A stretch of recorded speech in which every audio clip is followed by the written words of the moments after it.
Good morning, everybody. Welcome to Penn Vicarage on this Tuesday morning. It's cold outside, it's warm in here, and great to see you today for our Bible talk for today.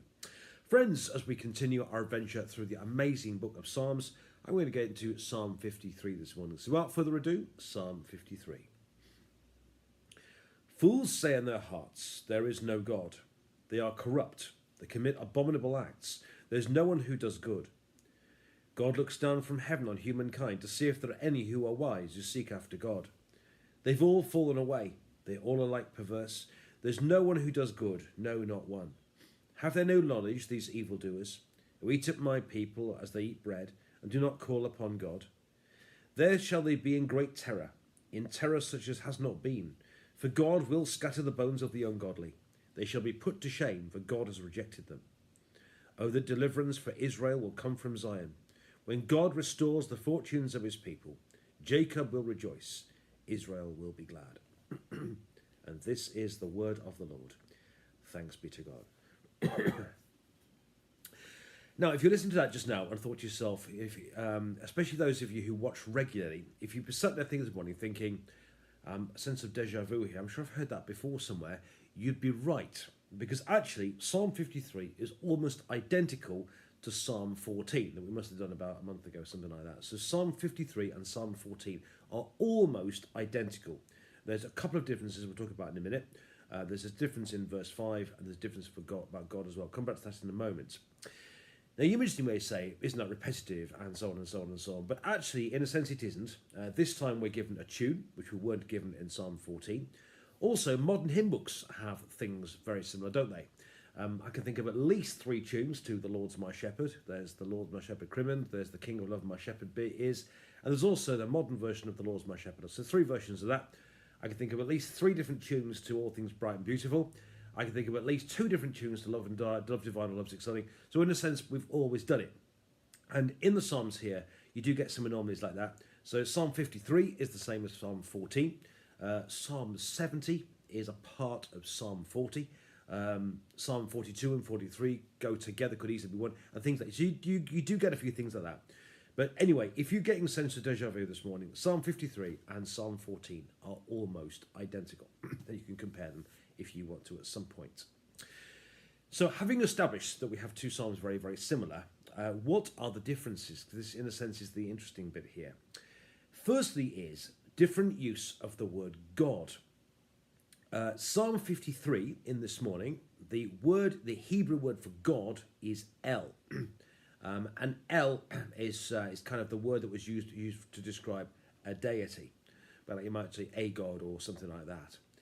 And in a sense, it's kind of the word that's used by God, by everybody, by Jewish people, but also by other people from different as well. So in a sense, the word in Psalm 53 for God is El, which is kind of generic use for God, used to describe a deity, but it could be used by anybody. Psalm 14, on the other hand, the word used is Yahweh, which is the name given by God for God to Moses at the burning bush in the book of Exodus.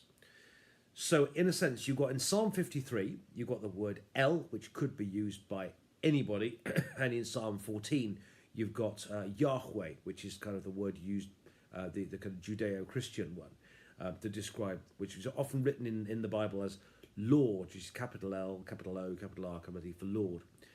So I think what it says, in a sense, what it's saying here is, it could be that they're addressing different situations.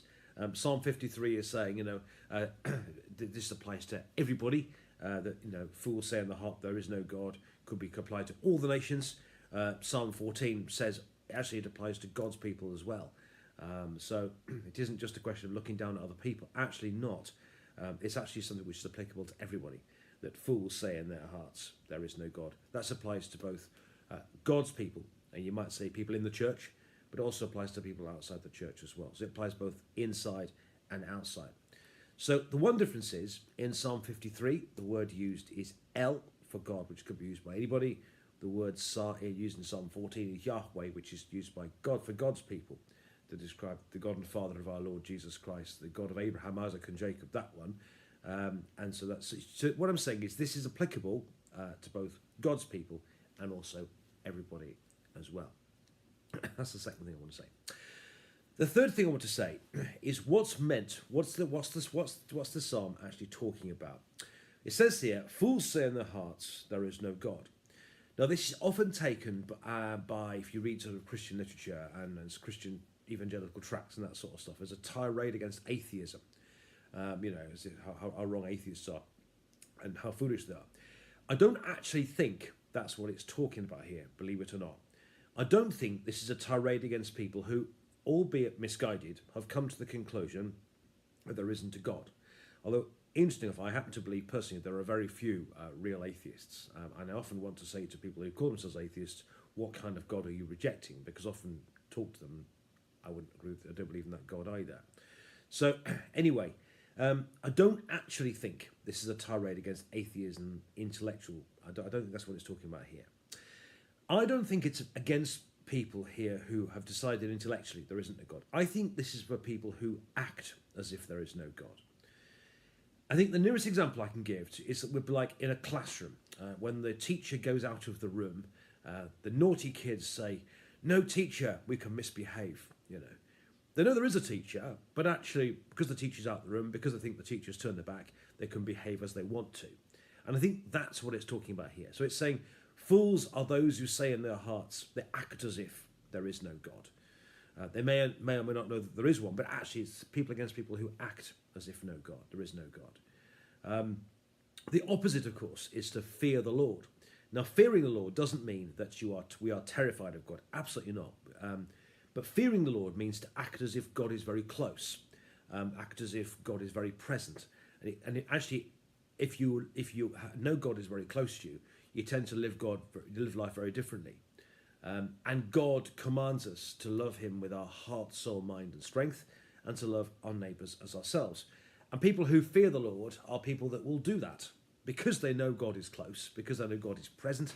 They love God, and because they know God is present, they'll love their neighbour too. And notice here what it's saying here. Fools are those who say in their hearts, there is no God. And because they act as if God has turned his back, because they act as if God's left the room like a teacher or whatever, that's why they neither love God. And then he goes on to say that they eat up my people as if they eat bread, and so on. So they neither love God nor love their neighbour because they act as if no one's in, as if God is away. So that's what he's saying here. Fools are those who say in their hearts, like naughty kids in the classroom, there is no God, and act as, and because they don't think God is present, then they don't love God and they don't love their neighbour either. And what the psalmist is saying here is he's acting against people like that. Now in Psalm 14, he's talking against people who oppress the poor, and that's why verse 5, the two verses are different. In verse 5 of Psalm 14, he goes against people who oppress the poor. In Psalm 53, the context is a bit different.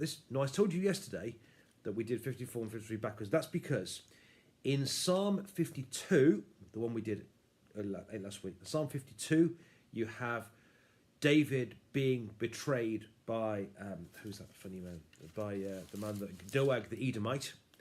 And in Psalm 54, we had yesterday, we had him being betrayed by the Ziphites. So in Psalm 52, you got David being betrayed by Doeg the Edomite. Psalm 54, you got him being betrayed by the Ziphites. Both people acting as if there's no God. So in the midst of two lots of betrayal, David is saying in Psalm 53, fools are those who say in their hearts, there is no God. And because they act as if there's no God, like Doeg did, like the Ziphites did, then they act abominably. They neither love God, respect God, nor do they love their neighbour. And what we need in this world are people who fear the Lord, people who know God is close and act accordingly. And with that in mind, David prays at the end, "Oh, that deliverance for Israel will come from Zion. When God restores the fortunes of his people, Jacob will rejoice, Israel will be glad." So, in conclusion, Psalm 54, Psalm 14, very similar. A bit like you get different tunes in a hymn book, okay? Very almost identical. Two differences. One, they have different views for God, which tell us that the message in the psalm is both for God's people and also for not God's people too. And also he's talking about Fools are not those who are intellectually anti-God, but it's people who act as if there is no God, a bit like acting as if a teacher's left the room. Because of that, because they act as if God is not there, they neither love God nor do they love their neighbour. As a result, there is trouble. As did the Ziphites, as did Doeg the Edomite, act badly because they're acting as if God isn't there. But the good news, my friend, is God is around, God is close, God is with us, and God is King of the world. The God of Abraham, Isaac, and Jacob, the God and Father of our Lord Jesus Christ, is here, present, and with us, and with you, and with me. Hope that makes sense. God bless you, my friends. Have a lovely day, and more tomorrow.